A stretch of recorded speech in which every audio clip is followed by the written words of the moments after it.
सातारा शहरामध्ये काल शिवसेनेचे नेते उपमुख्यमंत्री एकनाथ शिंदे यांची जाहीर सभा पार पडली। यावेळी जिल्हा परिषदेमध्ये घडलेल्या घडामोडींवर भाष्य करताना योग्य वेळी सगळ्या गोष्टींचा हिशोब होईल असा इशारा त्यांनी अप्रत्यक्ष भाजपला दिला होता। याबाबत भाजपचे मंत्री शिवेंद्रराजे भोसले यांना विचारणा केली असता जिल्हा परिषद निवडणुकीमध्ये भाजपला सर्वाधिक 28 जागा मिळाल्या होत्या आणि भाजप सर्वात मोठा पक्ष होता। मात्र भाजपला विचारात न घेता मित्र पक्षांनी स्वतंत्र निर्णय घेतला होता। तसेच सर्वाधिक जागा भाजपकडे असल्याने भाजपचा अध्यक्ष व्हावा अशी आमची इच्छा होती आणि त्या दृष्टिकोनातून आम्ही प्रयत्न केले। या दरम्यान एकनाथ शिंदे हे आमचे नेते आहेत, राज्याचे उपमुख्यमंत्री असून महायुतीमध्ये आम्ही एकत्र आहोत। त्याचबरोबर साताऱ्यामध्ये शंभूराज देसाई हे आमचे पालकमंत्री आहेत। आमचे पालकमंत्री हे ताकदीचे असून त्यांच्या नेतृत्वाखाली जिल्ह्यामध्ये विकास कामे सुरू आहेत। या दरम्यान त्यांना मिठी मारण्यासाठी माझी तयारी होती, परंतु तेच थोडे लांब राहिले असा मिश्किल टोला मंत्री शिवेंद्रराजे भोसले यांनी शंभूराज देसाई यांना लगावला आहे। या दरम्यान 8वीच्या पुस्तकातून मराठा साम्राज्याचा इतिहास पुसण्याच्या विषयावर बोलताना मंत्री शिवेंद्रराजे भोसले यांनी सरकारकडून छत्रपतींचा इतिहास पुसण्याचा कोणताही प्रयत्न होणार नाही, याबाबत योग्य तो निर्णय घेतला जाईल असा निर्वाळा दिला। त्याचबरोबर MIDC आणि IT पार्कच्या विषयावरून उद्योगमंत्री उदय सामंत यांनी साताऱ्यामध्ये येऊन माझं नाव घेऊन कसं चालेल असा खोचक सवाल केला।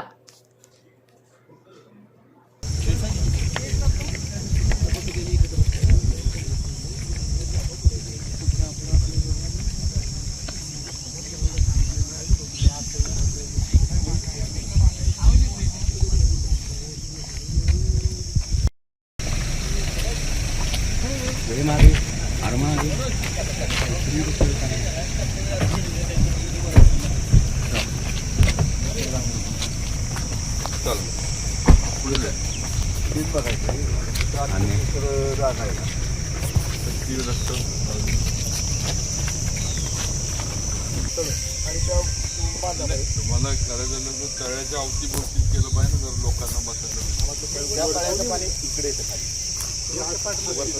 आमचे क्षेत्र मोठं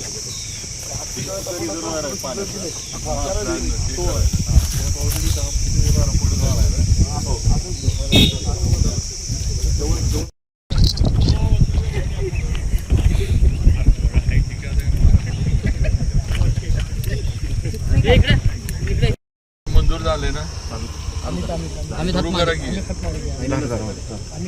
सुशोभीकरणाचं ओके इरिगेशनचं तिथे त्यांना येऊन मल्हार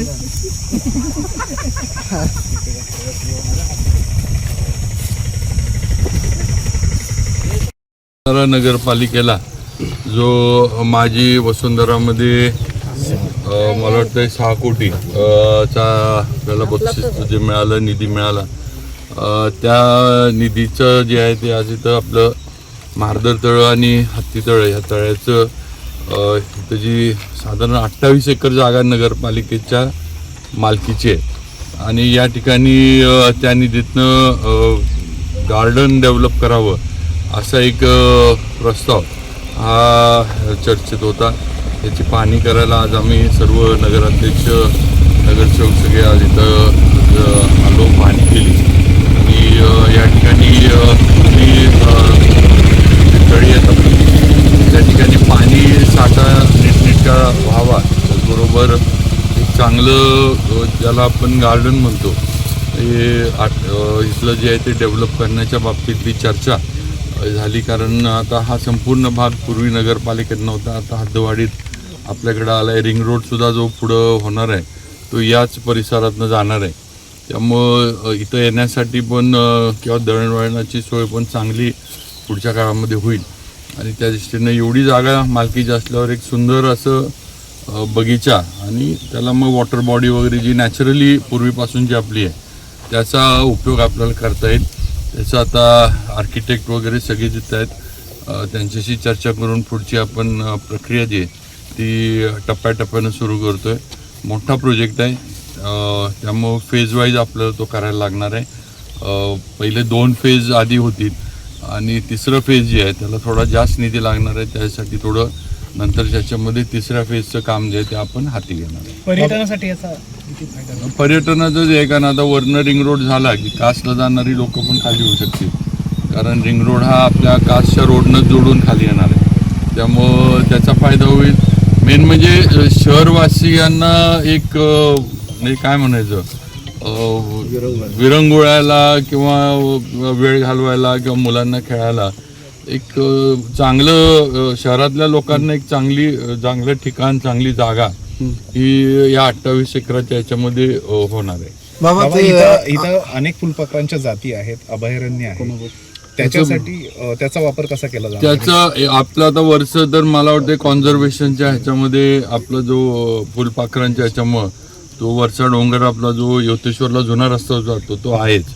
आणि नक्कीच इथं पण त्याचं जे काय कॉन्झर्वेशनचं जे असेल ते आपण हे करू. आणि थोडंफार एन्व्हायरमेंटलिस्ट वगैरे यांना हे काम झाल्यानंतर ह्यात बरोबर घेऊन त्याचं थोडी जाहिरात होईल किंवा जे मग हे फुलपाखरं वगैरे ज्यांना आवड आहे हे करण्याची किंवा त्याच्यावर काही लोक अभ्यास करतात, काही लोक तर त्यांना पण थोडं आपण ते एन्व्हायरमेंटलिस्ट जे असतील त्यांना घेऊन आपण त्याची पण एक म्हणजे वापर म्हणा किंवा त्याची एक चांगली जाहिरात करू या सगळ्या ह्याची. खरं म्हणजे लोकांची मानसिकता बदलली पाहिजे. की पूर्वीचं जे होतं की वनवा लागल्यानंतर पुढच्या वर्षीचं गवत वगैरे चांगलं येतं वगैरे हे थोडं आता लोकांनी कुठंतरी हे केलं पाहिजे. तर शेवटी प्रशासन म्हणून आपल्याकडनं जेवढी जागृती करता येते तेवढे सगळेच करतात. नगरपालिका असेल, वन विभाग असेल, स्थानिक लोक असतील, जे निसर्गप्रेमी आहेत ते पण करतात.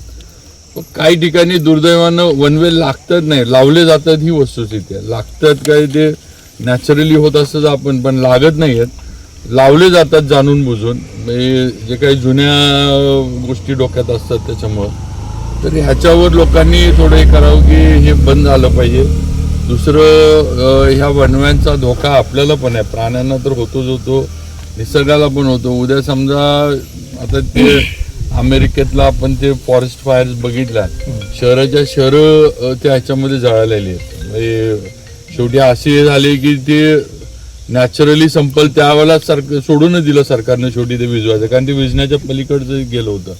आणि ते अजून सुद्धा टी व्हीवर व्हिडिओज वगैरे आहेत.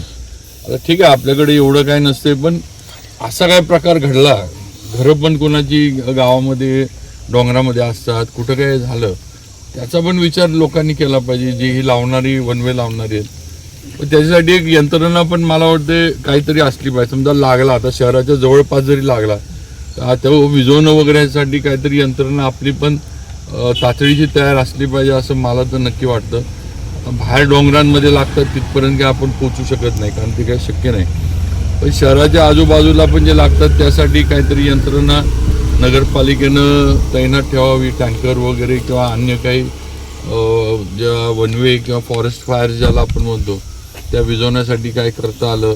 दुसरं म्हणजे जसं त्या काय आपलं ते टायगर रिझर्वमध्ये ते फॉरेस्ट लाईन करून ठेवतात, एक हे ठराविक हे तिथली झाडं बिडं तोडूनच टाकायची.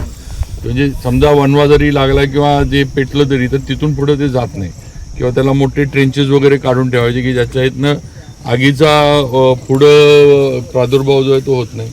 तसं पण जरा अजिंक्य ताऱ्याच्या आजूबाजूला नगरपालिका, थोडं वन विभाग ह्या 2-3 विभागांनी मिळून करावं. तशा सूचना मी त्यांना पण देतो की बुवा तसे जर फॉरेस्ट लाईन जरी काढून ठेवल्या, फायर लाईन ज्याला म्हणतात, तरी थोडं आटोक्यात तरी राहील.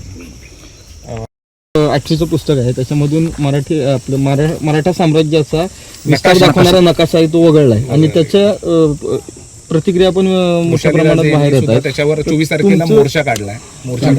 शासनाकडनं त्याच्यावरची जी आहे ती मुख्यमंत्री वगैरे यांनी केलेली आहे, त्यामुळं त्याच्यावर निर्णय नक्की होईल. कारण हा विषय मुख्यमंत्र्यांच्या पण पर्यंत पोचलेला आहे आणि मराठा साम्राज्य किंवा छत्रपतींच्या ह्याच्याबद्दल देवेंद्रजी फडणवीस हे 100% संवेदनशील आहेत. कुठेही अशा पद्धतीनं छत्रपतींच्या इतिहासाबद्दल अन्यायकारक काही होईल शासकीय ह्याच्याकडनं, यंत्रणेकडनं किंवा केंद्रातल्या सुद्धा, ते देवेंद्रजी पण चालवून घेणार नाहीत, खपवून घेणार नाहीत. त्याच्यामध्ये योग्य निर्णय नक्की होईल. आयटी पार्क शिवसेनेनं आणला असं काल आयटी पार्क असेल, फलटणची MIDC आता नवीन होते, नवीन महाबळेश्वर असेल, मुनावळ्याचा प्रकल्प असेल, हे सगळे एकनाथ शिंदेमुळेच प्रकल्प आलेले आहेत असं उदय सामंत म्हणतात. नाही, उदय सामंत यांनी तसं सांगितलं की शंभूराज हे तुम्ही सांगितल्याप्रमाणे IT पार्क सातारचं होतंय म्हणून. नाही चालेल ना, आता शेवटी आमचे सहकारी मंत्री आहेत, ते आता स्टेजवर आल्यावर त्यांना तेवढं तर बोललंच पाहिजे. तिथं आल्यावर त्यांनी माझं नाव घेतलं तर कसं चालायचं. महाराजसाहेब सातारकरांना झाली त्या सभेमध्ये त्यांनी जिल्हा परिषदेमध्ये खालच्या पातळीचं राजकारण झाल्याचं आणि त्याला चोख प्रत्युत्तर देणार असल्याचं त्यांनी सांगितलं आणि खरं तर एक इशारा दिला बीजेपीला त्यांनी. नाही असं काय नाही, आम्ही शेवटी आम्ही सगळे एकत्र काम करतोय आणि मागं पण आम्ही म्हटलं की जे जिल्हा परिषदला झालं हे स्थानिक राजकारण होतं, काय राज्याच्या ह्याच्यामध्ये किंवा त्याचा विषय नव्हता. भाजप 28वर असताना जाणून बुजून भाजपला बाजूला ठेवणं ह्या पद्धतीचं नियोजन चाललं होतं आणि आमचं म्हणणं होतं की बा निवडणुका वेगवेगळ्या जरी आपण लढलो असलो तरी आपण युतीमध्ये आहे, आपण सरकारमध्ये सगळे तिन्ही पक्ष मिळून काम करतो आणि आपण एकत्र येऊन काम करू, पुढचे प्रयोगही करू. आम्ही अशा पद्धतीनं दोन्ही जिल्ह्यातील राष्ट्रवादीच्या नेत्यांशी मी स्वतः बोललो होतो, त्याला म्हणावं तसा प्रतिसाद आम्हाला मिळाला नाही आणि शेवटी आमची किंवा पक्ष नेतृत्वाची पण अपेक्षा होती की आज भाजप सगळ्यात मोठा पक्ष होता, ठीक आहे आम्ही मेजॉरिटीपर्यंत पोचलो नाही, आम्ही जर 33-34ला पोचलो असतो तर नक्कीच मग आम्ही जर त्यावेळेला अशी भूमिका घेतली असती की आमचं आम्हीच करणार दुसरं नाही करणार तर नक्कीच त्यांना राष्ट्रवादीला सेनेला पण ते पटलं नसतं. आमचं म्हणणं आहे की आम्ही एकटं 28पर्यंत पोचून सुद्धा आम्हाला जाणून बुजून बाहेर ठेवायचं. इलेक्शनमध्ये बोलणं टीका टिप्पणी होती, सगळीकडेच झाली, राज्यामध्ये जिथं जिथं वेगळे लढले सगळीकडे झाली, पण राज्यामध्ये इतर ठिकाणी तिथल्या स्थानिक ह्याच्यावर इलेक्शन झाल्यानंतर सेना, भाजप, राष्ट्रवादी एकत्र येऊन काँग्रेस आणि जे दुसरे आहेत त्यांना बाजूला ठेवून त्यांनी सत्ता केली ना. आता रायगडचं उदाहरण घ्या, आपल्यापेक्षा टोकाची भांडणं रायगडमध्ये तटकरे साहेब, आपले भरत शेठ, महेंद्र दळवी, थोरवे या सगळ्या आमदारांची टोकाची आपल्यापेक्षा टोकाची टीका टिप्पणी आणि पण तरी तिन्ही पक्षांनी मिळून रायगडची जिल्हा परिषद स्थापन केली. तर इथं तर आपलं एवढं तर काही टोकाचं झालं नव्हतं, ठीक आहे टीका टिप्पणी बोलणं कुठंतरी एखादं स्टेटमेंट वगैरे झालं असं, पण असं असताना पण येणं आणि शेवटी हा जिल्ह्याचा विषय होता. मग शिंदेसाहेब आमचे नेते आहेत, मुख्यमंत्री म्हणून त्यांच्या नेतृत्वाखाली आम्ही आमदार म्हणून काम केलं आहे. आता तर ते आमचे उपमुख्यमंत्री आहेत आपल्या युतीचे आणि त्यांचं नेतृत्व आपल्याला जिल्ह्याचं नेतृत्व आहे हे पण आम्हाला मान्य आहे, पण हा इथला विषय होता आणि मला वाटतं आता बऱ्यापैकी तो विषय संपलेला आहे. त्यात काय आता हे होईल किंवा त्याच्यातनं काय पुढे होईल, आता सगळ्यांनी मिळून चांगलं काम करू एवढाच विषय. महेश शिंदे आणि शिवसेनेमध्ये वाद वाढलेला आहे. महेश शिंदेचा कल भाजपमध्ये येत असलं तर दिसतंय. मी नाही आता ते सेनेचा त्यांचा विषय आहे, मला ते महेश शिंदे आणि जिल्ह्यातील सेनेच्या पदाधिकाऱ्यांकडूनच त्याच्यावर माहिती मिळू शकते. पण एकूण त्यांची आता त्यांनी तुमच्यासोबत भाजपसोबत आल्यामुळे त्यांची कुठेतरी कोंडी आता शिवसेनेकडनं केली जाते. जयकुमार गोरेंनी मात्र त्यांना म्हणाले की बाबा आम्ही त्यांना जी काय पाहिजे ती साथ देऊ. तुमचं काय म्हणणं? प्रियाताई ह्या पहिल्यापासून भाजपच्या पदाधिकारीच आहेत, त्या जिल्हा कार्यकारिणीवर होत्या, नंतर त्या जिल्हा परिषद त्यांनी भाजपच्या उमेदवारीवर लढवली, निवडून आल्या आणि आम्ही त्यांचं नाव भाजपच्या म्हणून आम्ही त्यांचं नाव पुढे केलं. त्यामुळे आम्ही काय सेनेचं कुठं काय हे करून फोडून केलं असं नाही होत, आम्ही आमच्या ज्या भाजपच्या होत्या त्यांचं नाव पुढे. 2 सदस्य फुटले, कोरेगावचे 2 सदस्य फुटल्यानंतरच हे त्यांच्याबद्दलचा रोष शेवटी कसं आहे हो, एक लक्षात घ्या, ते सेनेचे किंवा राष्ट्रवादीचे जे आले आमच्या बरोबर, शेवटी आमचं म्हणणं येतं नाही की बाबा त्यांना तुमच्या बरोबर किंवा तुमच्या विचारावर किंवा तुम्ही त्यांना सांभाळू शकला नाही असं त्यातलं. आम्ही कुठं त्यांच्या मागे लागलो किंवा त्यांना हे करून आणलं असं आहे ना. आगामी निवडणुकांमध्ये शिवसेनेला पाडण्याचा प्रयत्न झाला असं काय ना, आज राज्यसभा सगळ्यांनी मिळून हे केली, तर विधान परिषद आहे आपल्या जिल्ह्यामध्ये. नाही असं काही नाही. आता आम्हाला तर काय राष्ट्रवादी आणि सेनेचा धोका नाही वाटत. आमचे मित्र पक्ष त्यांना आमच्याबद्दल अशी का भीती वाटते ते त्यांना विचारलं, वाटत असली तर मला नाही वाटत. आमचे पालकमंत्री एकदम ताकदीचे आहेत. शंभूराजांच्या नेतृत्वाखाली जिल्ह्याचं काम चाललंय आणि आमचा पालकमंत्र्यांवर नक्की विश्वास आहे. तुम्ही मिठी मारली नाही, फक्त मिठी मारू शकतो असं म्हणाला होतं. नाही, मी म्हटलं आमची तयारी आहे. त्यांनी म्हणजे थोडं त्यावेळेला जरा अंतरावर ठेवलं. आपल्या तालुक्यातील जिल्ह्यातील बातम्या सर्वप्रथम पाहण्यासाठी आजच सातारा न्यूजला यूट्यूब चॅनलवर सबस्क्राईब करा, लाईक करा, शेअर करा आणि बेल आयकॉन प्रेस करायला विसरू नका.